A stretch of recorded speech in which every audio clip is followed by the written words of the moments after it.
Good evening, everyone, and welcome to the final selection in our mini-series, Who Let the Dogs Out? Best in Show from 2000, directed by Christopher Guest and starring Guest, Eugene Levy, Bob Balaban, Jennifer Coolidge, and a kennel full of dogs.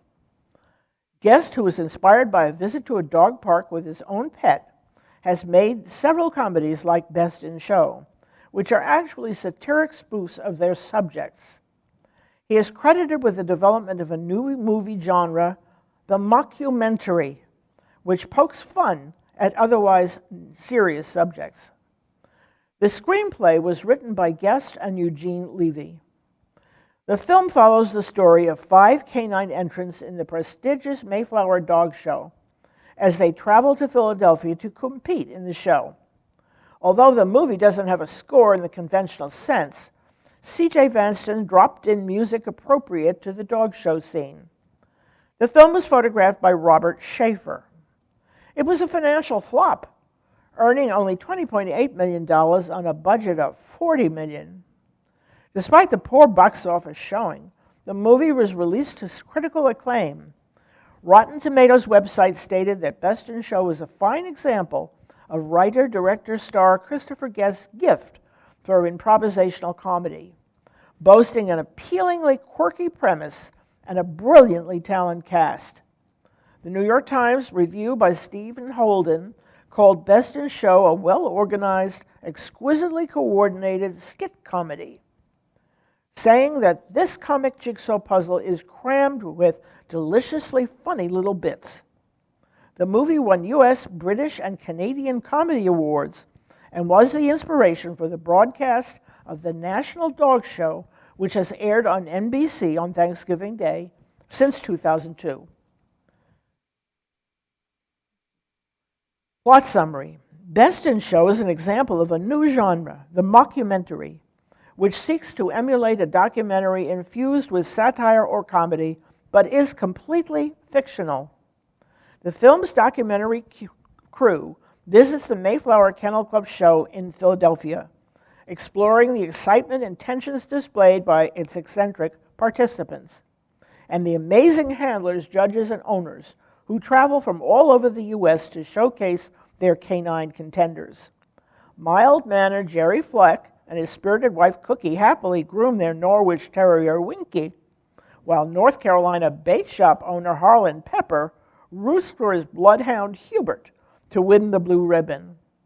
2 yuppie attorneys anxiously groom their neurotic Weimaraner Beatrice for competition, while a happy gay couple who dote on their Shih Tzu, Miss Agnes, prepare her to compete as well. Finally, we see a standard poodle, Rhapsody in White, being readied for competition by her super competent lesbian handler. The movie follows all the animals as they compete in the Mayflower Kennel Club show, narrowed by 2 broadcast announcers who are the canine analysts from Doggy Hell. Guest and Levy attended many dog shows, including the Westminster Kennel Club show, to research the world of canine conformation competition. The Westminster show became the model for the film's fictional Mayflower show. Guest hired Carol Garvin, a longtime veteran dog show coordinator, to advise him on producing the show. Visits to regional shows yielded a stable of extras with their own show dogs to appear in the film's dog show scenes. The crew shot close to 60 hours of footage, which took 8 months to edit down to 1.5 hours running time. The film required a large cast and crew. There were 100 actors and nearly 100 dogs, their handlers and trainers, dog show coordinators, and a 140-man professional film crew. The film was shot with 16-millimeter handheld cameras and blown up to 35 millimeters for theaters. Best in Show was shot on location in and around Vancouver and LA. The motorhome scenes were filmed in Alder Grove, British Columbia, and the shopping scenes in the town of Anmore, British Columbia. Guest tried to get permission to film at major dog show venues such as Westminster, but none would allow it. So he had to create his own fictional competition from scratch, the Mayfair Show. Filming took place at the Pacific Coliseum and on the grounds of the Pacific National Exhibition in Vancouver, British Columbia.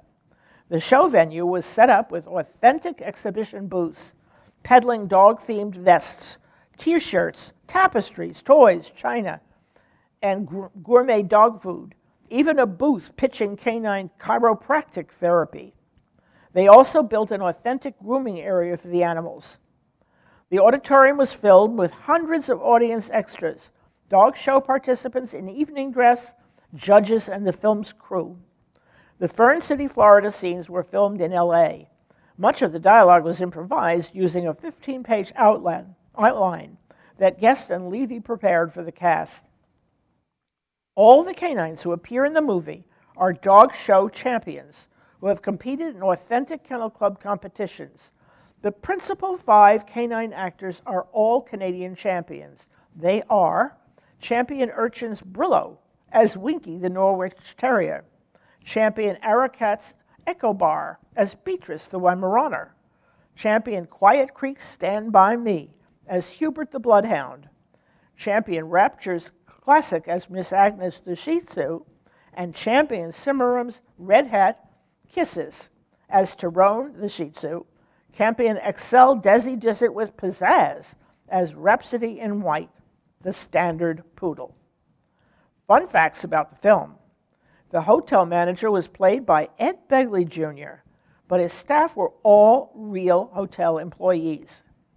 All 3 clocks in the hotel lobby are set to the same time as the manager checks in the Norwich Terrier Winky and his owners, Georgie and Cookie. The ventriloquist dummy was designed by Christopher Guest. Its costume came from a Baby Gap store. John Michael Higgins, who played one of the 2 gay men, selected his own clothes with the aid of the costume designer.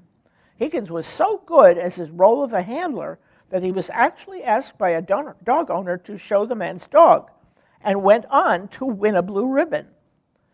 Both of the show announcers were played by professional actors. The Fern City, Florida scenes were filmed in Los Angeles. When Christopher Guest called Bob Balaban to ask him to be in the movie, Balaban replied, "I'd be happy to be a dog. I'd do anything to be in this movie." Producer Ken Murphy spent 3 months researching dog shows, learning about breeds, making contacts, lining up consultants and trainers, and finding the hundreds of dogs that would be auditioned for the movie. Some of the principal actors had to be trained in dog handling. They took classes with their movie dogs, and Arlene Luke, a professional all-breed dog handler, who served as one of the film's technical advisors. Most of the actors became very attached to their canine co-stars. Fred Welland, who played Buck Laughlin, one of the dog show broadcast announcers, modeled his character on Joe Garagiola. Guest directed him to do no research on dogs. Jim Piddock, who plays the second announcer, had to do extensive research, so his character's comments would seem really knowledgeable. Parker Posey, the yuppie attorney, got real braces for the film. When the hotel manager proudly shows off the contents of his cleaning closet, he mentions a rock band that trashed their room and roasted a goat. He is referring to the band from This Is Spinal Tap. From 1964, one of Guest's earlier films. Real judges were used as judges for the show, while professional handlers acted as consultants to the actors who had to handle the dogs in the ring. Eugene Levy wrote the 2 Terrier songs that he performed with his wife Cookie at the end of the film. All the scenes featuring numerous dogs went very smoothly. There was only one unscripted bark.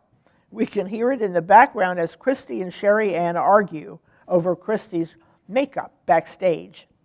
Jennifer Coolidge based the character of Sherry Ann on a very feminine, very phony woman whose children she had babysat for when she first came to LA. Harlan Pepper's bloodhound is called Hubert. The French name for a bloodhound is Saint-Hubert. The Flex license plate reads Winky. Things to look for. For the constant use of improvisational dialogue, the 5 Canadian champion dogs who play the principal canine characters, real hotel staff while the manager is an actor. Harlan Pepper's ventriloquist doll with its clothes from Baby Gap. The hotel clocks, which all have the same time. No musical score, but occasional diegetic music. The Kibitz scene in California. A Phoenix dog show shot in the Pacific Coliseum National Exhibition Arena. The sheer authenticity of the manufactured dog show scenes. Actor John Michael Higgins, the gay handler, quasi-professional dog handling skills. The crazy canine merchandise in the vendor's booth at the show. The dumbest dog show announcer in history. The cleaning closet scene, the terrier songs, and Harlan Pepper's affinity for naming different kinds of nuts, and his surprising connection to North Carolina. Now it's time to visit Best in Show. Sit back, settle down. Please remember that it may take a few minutes for the film to roll. Enjoy.